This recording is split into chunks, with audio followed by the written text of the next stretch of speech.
دعائیں خوبصورت زندگی کی بیک بون کی طرح ہوتی ہیں۔ جتنا خوبصورت مانگنے کا انداز ہوگا ویسے ہی اللہ پاک متوجہ ہوگا۔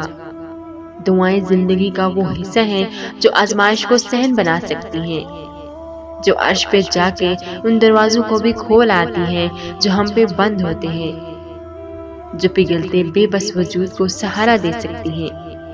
اپنی دعاؤں کو اس قدر خوبصورت بناؤ کہ اللہ دل میں بار بار تمہاری طرف متوجہ ہو۔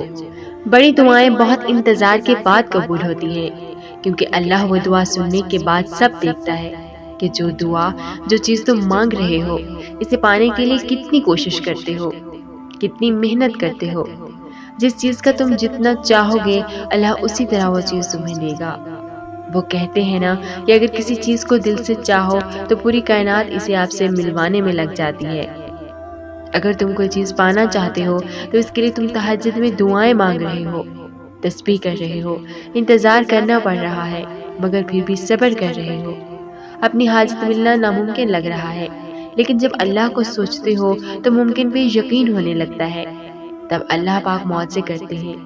دعاؤں کو تمہارا بنانے سے پہلے یہ سب دیکھتے ہیں اللہ پاک۔ اللہ تعالیٰ ہر چیز کی اصلیت ہمارے سامنے ضرور کھولتے ہیں۔ ہر انسان کی جب کوئی انسان ہمیں تکلیف دیتا ہے وہ اپنی حقیقت دکھا جاتا ہے کہ وہ اصل میں کیا ہے۔ یہ اللہ تعالیٰ کا اشارہ ہی سمجھو اور اپنے دل کو مزید تکلیف سے بچا لو۔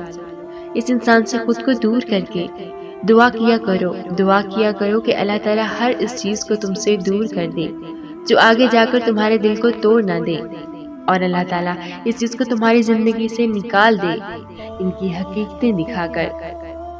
جب ہم اللہ کو پکارتے ہیں تو اللہ تعالیٰ جواب ضرور دیتے ہیں۔ اللہ کی مدد ایسے طریقوں اور اتنے خوبصورت انداز سے ہم تک آتی ہے کہ اگر ہم غور کریں تو حیران ہو جائیں۔ جیسے کوئی لائن، کوئی آیت یا پھر کوئی موٹیویشنل ویڈیو سنتے ہی دل بدل جاتا ہے۔ وہ ایک مایوسی کا خیال دل سے غائب ہو جاتا ہے۔ ایک بے معنی سی چیز بھی کیسے ہمارے دل پہ اثر کر جاتی ہے کہ پتہ ہی نہیں چلتا۔ یہ اللہ کا جواب اور مدد ہی تو ہوتی ہے، کیونکہ کچھ بھی بلا وجہ ہم تک نہیں آتا۔ کچھ باتوں کے پیچھے اللہ کی مصلحت اور مدد بھی ہوتی ہے۔ جو کوئی نہیں دیکھ سکتا وہ اللہ دیکھ رہا ہوتا ہے۔ اللہ پاس ہوتا ہے اور اللہ آنسوؤں کا درد دیکھ سکتا ہے۔ جو دل زمانہ ٹھکرا دے اللہ اس کو سنبھال لیتا ہے۔ اللہ کو دوست بنا لو۔ رات کی تنہائی میں جو باتیں دل سے چبھتی ہیں وہ باتیں یہی دوست سنتا ہے۔ اللہ سنتا ہے وہ باتیں جو تمہارے اور اللہ کے درمیان رہیں گی، جنہیں سب غلط کہہ رہے ہیں مگر اللہ پھر بھی سن رہا ہے۔ جنہیں سب غلط کہہ دے اللہ پھر بھی سنتا ہے۔ صبر وقت گزرنے سے نہیں آتا، صبر رونے سے نہیں آتا۔ جتنا مرضی خوش رہنے کی کوشش کر لو، جتنا مرضی ہنسنے کی کوشش کر لو اور خود کو تسلی دو کہ سب ٹھیک ہے، وہ تکلیف اس وقت کے لیے تو کم ہو جائے گی مگر دل کے اندر ہی کہیں خاموش ہو جائے گی۔ صبر تو تب آتا ہے جب صبر دل سے کیا جاتا ہے، مجبوری سمجھ کر نہیں، فرض سمجھ کر۔ صبر تب آتا ہے جب تم خود کو یہ سمجھا لیتے ہو کہ اسی میں اللہ کی رضا ہے۔ تم صبر اللہ کے لیے کرو اور اللہ تمہارے صبر سے تمہارے ہی غموں کو دور کر دے گا۔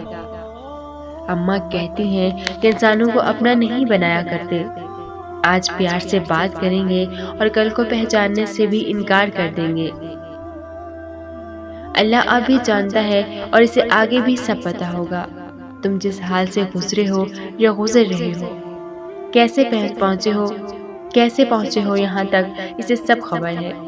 کچھ لے لیا ہے تو سوچو، دیتے وقت وہ تمہارے ہر ادھورے خواب کا خیال رکھے گا۔ اتنا دے گا کہ غم بھول جائیں گے، بس خوشی یاد رہے گی۔ تم کیسے برداشت کرو گے، کیسے صبر کرو گے اور توکل رکھو گے؟ یہ سب تو زندگی ہے۔ یہ نہیں دیکھو گے تو زندگی میں آگے کیسے بڑھو گے؟ دیر سے ہی سنتا ہے اللہ اپنے پیارے بندوں کی، اور دیر کیوں؟ تاکہ وہ بہت پیار سے، بہت دھیان سے، بہت محبت سے اپنے پیارے کی سب باتیں سن سکے، اور تب تک وہ اس انتظار کے لیے ایک تحفہ رکھ لیتا ہے کہ جب وہ تمہیں اس انتظار کے بدلے وہ تحفہ دے تو تم اتنے خوش ہو جاؤ گے، تکلیف کبھی تھی ہی نہیں، وہ تمہیں یاد بھی نہیں رہے گی۔ اپنی کہانی جس کے پاس بھی لے کر جاؤ گے نا، کوئی مشورہ دے گا، کوئی تمہیں غلط کہے گا، کوئی تم پر ہنسے گا، کوئی تسلی دے گا، اور پھر سب تمہیں بھول جائیں گے، تمہارا غم بھول جائیں گے، دو باتیں کہہ کر آگے بڑھ جائیں گے۔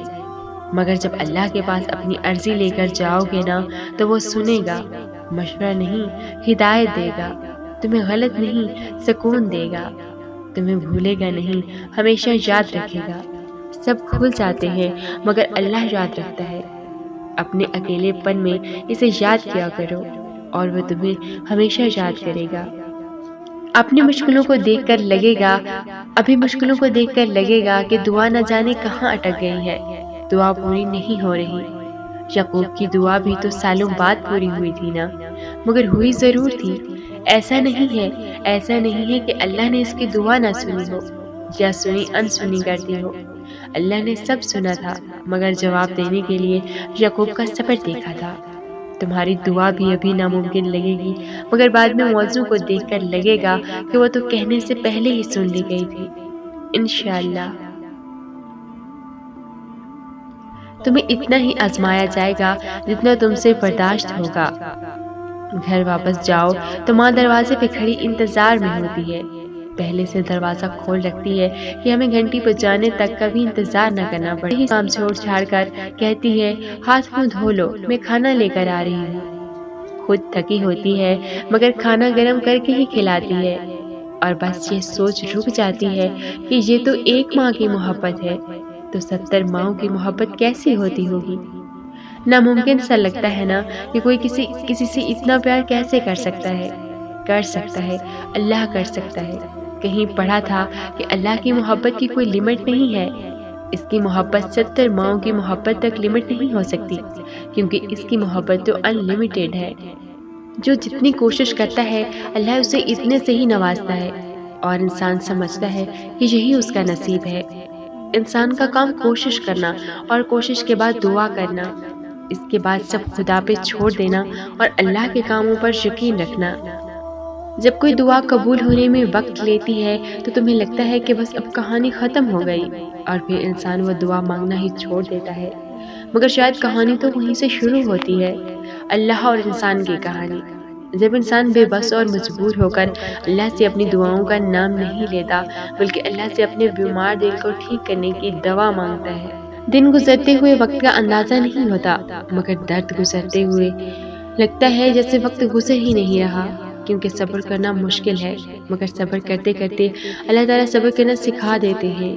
صبر کرنے کا یہ مطلب نہیں ہے کہ ہم روئے نہیں سکتے، ہم اداس نہیں ہو سکتے، ہم پریشان نہیں ہو سکتے، نہیں، صبر خود ان دلوں میں گھر بنا لیتا ہے جہاں صبر کرنے کی چاہ ہوتی ہے، جہاں اللہ کو راضی کرنے کی خواہش ہوتی ہے، اور پھر آج کل کرتے ہوئے دن بھی گزر جاتے ہیں اور درد بھی۔ محبت کا نام لے لو تو سب سے پہلے جو نام ذہن میں آتا ہے وہ ہے اللہ۔ کیسے وہ معاف کرتا چلا جاتا ہے، ہم بار بار غلطی کرتے رہتے ہیں، مگر توبہ کرو تو پھر سب بھلا دیتا ہے۔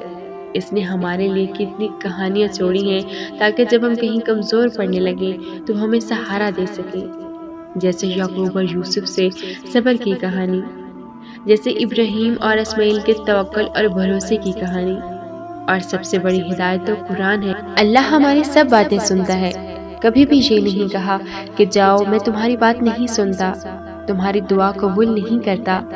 دعا کا قبول ہونا یا نہ ہونا ہمارے ہی بھلے کے لیے ہوتا ہے۔ اس کے سامنے رو بھی لو تو وہ درد کو سکون میں بدل دیتا ہے۔ کہاں ملے گا ایسا محبت کرنے والا؟ بس وہی تو ہے جو ایسی محبت کرتا ہے، بس اللہ ہی تو ہے جو سچی محبت کرتا ہے۔